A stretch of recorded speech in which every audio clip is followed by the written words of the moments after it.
Good morning, ladies and gentlemen, the Honourable Prime Minister, the people of Vuda, all the other invited guests, ladies and gentlemen. My task is a very simple task, essentially to, first of all, I would like to put it on record and thank the Honourable Prime Minister for his leadership.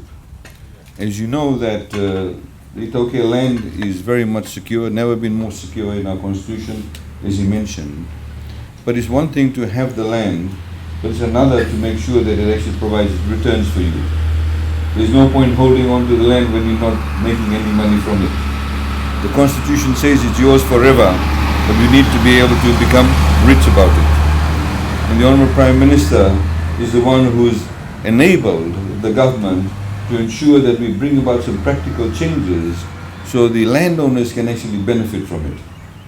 Today, we're doing this groundbreaking ceremony over here, and what will actually mean that these people who have leased the land, this wonderful couple who took the initiative, that they will in time to come when the land is prepared and they actually sell the lease, they have had no upfront cost. We paid the upfront cost. The total cost of this particular project is about $616,000 so far. They'll complete the project.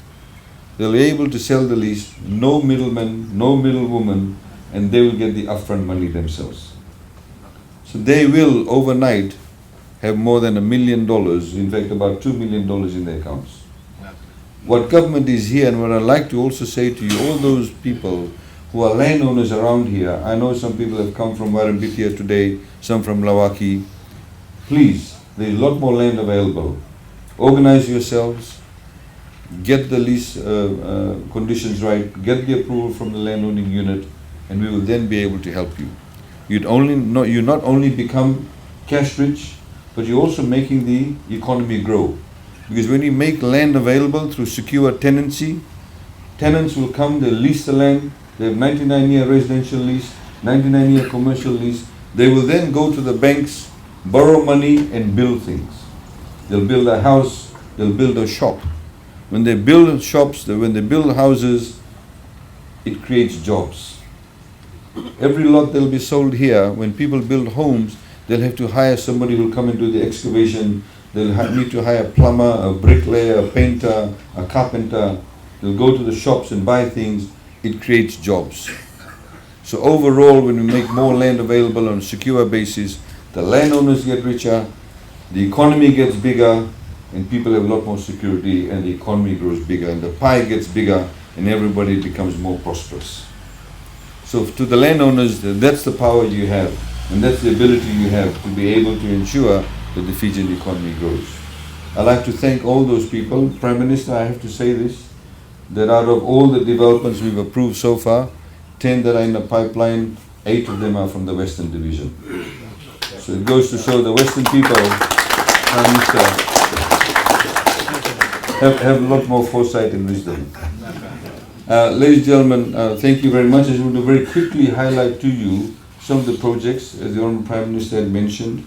In Warrambitia, we're doing this subdivision that's in tune of over $1.5 million. There's 17 residential lots. What we are doing in Warrambitia and also in Saweni, we are trying to, the project was completed, but what we're doing is trying to make it climate resilient. So all the overhead cable to electricity, we're putting it underground. So next time there's a cyclone, there's nothing to blow down. Everything is underground. So we're doing that. We're putting in street lights, putting in footpaths. In Saweni, the Patina Property Investments Limited, it's about costing us over $2 million. And there's about 34 residential lots there. Vuda 1, Alipate Tawai, I don't know if he's here or not. He was going to be here this morning. He's got an amazing property right on the escarpment on top. It's more for lifestyle block. It's 8 residential lots costing us over $500,000. Yandua, the Namara Trust, the 13 residential lots costing about $2.7 million. And what we have done, ladies and gentlemen, for information too, we've actually gone ahead and valued the lots. So you know exactly how much you should sell the lot for.